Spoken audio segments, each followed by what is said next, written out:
Salut à tous et bienvenue sur Geeko World. Dans ce nouvel épisode de Manga Covers, je vous propose de regarder le top 10 des meilleures couvertures, donc les plus belles couvertures du manga Hunter x Hunter de mon point de vue. Pour vous préparer cette vidéo, il y avait du lourd, du très lourd, et le choix n'était pas facile tant les covers du manga sont énormes. Mais j'ai quand même réussi à vous préparer un top, et on le regarde juste après le générique.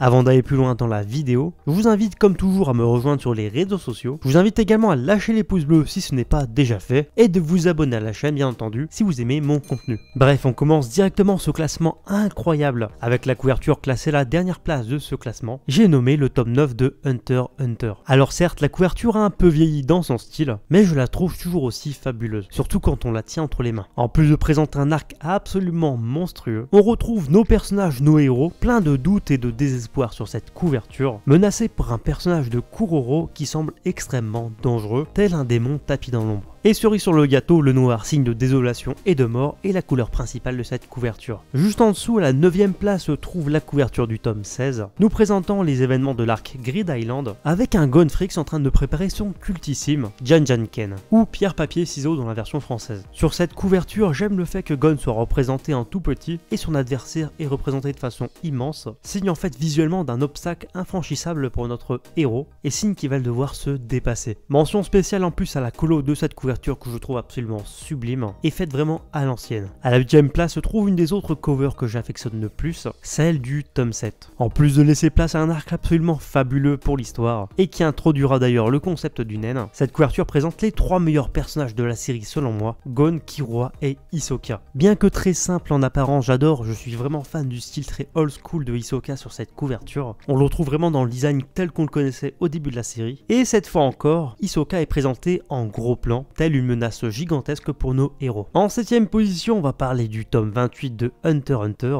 Et franchement, comment ne pas parler de cette couverture du tome 28? Même si c'est vrai qu'elle n'est pas dans mon top 5, elle mérite largement sa 7ème position. Avec cette couverture, c'est simple, Togashi nous a livré une véritable fresque. On y retrouve dans une ambiance très peinture à l'huile le trio d'antagonistes de l'arc Chimera Hunt. Et en plus, cerise sur le gâteau, c'est un véritable hommage au travail de Michel-Ange. Bref, y a pas à dire sur cette couverture, Togashi s'est vraiment fait plaisir. Aux portes du top 5, on retrouve la couverture du tome 27 qui rend totalement hommage au Big Boss, une légende parmi les légendes, j'ai nommé Isaac Netero, un des plus grands hunters, voire peut-être le plus grand hunter de tout le manga. J'adore cette couverture parce que bien que simple en apparence, c'est un véritable hommage à ce personnage ultra charismatique qu'est Netero, qui représente à lui seul l'association des hunters. Il a vraiment un air classe, vraiment déterminé, badass sur cette couverture, alors que de base c'est quand même un personnage qui est assez fun. Et en plus, cerise sur le gâteau, il y aura littéralement un avant et un après ce tome pour le manga, tant il est incroyable. On attaque le top 5 de cette vidéo avec la couverture du tome 32 de Hunter x Hunter, que j'ai toujours trouvé très forte en simplicité. Elle met à l'honneur le célèbre et le charismatique Ginfrix, le père de Gon, quête de notre héros dans le manga, et qu'il retrouvera d'ailleurs pour l'anecdote dans ce tome, qui sonnera d'ailleurs comme une fin pour le manga, du moins en apparence. Bien que ça soit juste une illustration sur fond blanc avec un héros devant, j'adore vraiment le Ginfrix qui nous est présenté sur cette couverture. Il a vraiment un air serein, fier et optimiste à la fois, et en plus il regarde vers l'horizon comme s'il ne doutait pas un seul instant de sa force, de sa puissance et de son avenir, voire même de sa stature de hunter. Bref, j'adore vraiment le regard du héros, en plus la colo est juste magnifique. Classé 4ème de cette vidéo, il s'agit de l'incroyable cover du tome 33, mettant en scène Kurapika plus classe que jamais, entouré d'un dauphin et d'un papillon, avec en fond un clair de lune rosé, nous rappelant la quête de notre héros, donc Kurapika. Je trouve vraiment la composition très poétique sur cette couverture, et en plus il se dégage une classe folle de cette illustration. On a un Kurapika badass avec un fond absolument incroyable avec des nuances dans tous les sens, de bleu, de violet, tout ça. Et le tout bien sûr sublimé par une colo faite et réalisée par Yoshiro Togashi qui, ça se voit, a été réalisé au pinceau et à l'aquarelle. Et d'ailleurs on peut retrouver dans le Jump Ryu la vidéo de Yoshiro Togashi en train de réaliser cette couverture. Bref, je suis absolument fan. Sur le podium on retrouve cette fois la couverture du tome 22 du manga, et d'après moi elle mérite largement sa 3ème position, notamment par sa composition digne d'une affiche d'affiche de film. En plus de ça, le côté oppressant et course contre la montre qu'il y a justement dans ce tome à la base se ressent parfaitement sur la couverture, sublimé par un hétéro en fond à l'air vraiment grave et un Meruem totalement classe. Franchement, j'ai absolument pas de mots pour désigner cette couverture, elle est vraiment terrible. Et la mise en couleur, on n'en parle même pas. Cette fois maintenant, ça rigole plus, on passe aux choses sérieuses et on va parler de ma deuxième couverture favorite du manga et c'est celle du tome 10. Cette couverture, également centrée sur l'arc de la brigade fantôme, est absolument dingue et simple en même temps. Ce que j'adore sur cette couverture, c'est vraiment l'ambiance très explosive de la couverture, aussi bien graphiquement que dans son ambiance. Et le danger est tellement bien représenté sur cette illustration qu'on a l'impression que Kuroro est en train de littéralement de mettre le feu à une photo de nos héros, qui ont pourtant l'air déterminés sur cette couverture. Juste sublime et classe, y a pas d'autre mot. Et je suis désolé, mais c'est encore une couverture sublimée par le talent de Yoshihiro Togashi, où t'as l'impression qu'il a fait ça en fait au crayon de couleur et en même temps au pinceau. Enfin, c'est juste dingue. Et enfin, il est grand temps de vous parler de ma couverture favorite de Hunter x Hunter,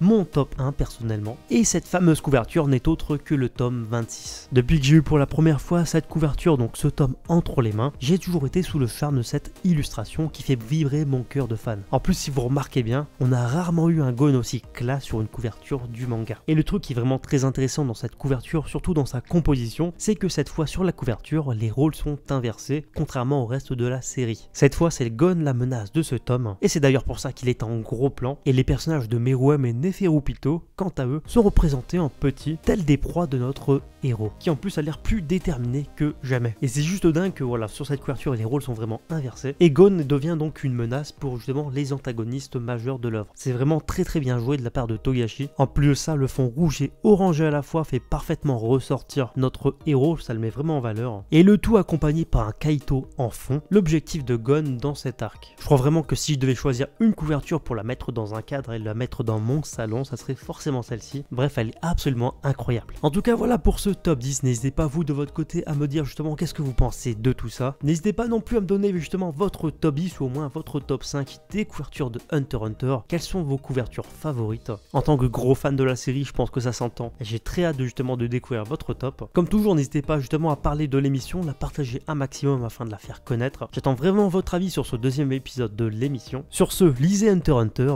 et je vous dis à bientôt pour une prochaine vidéo.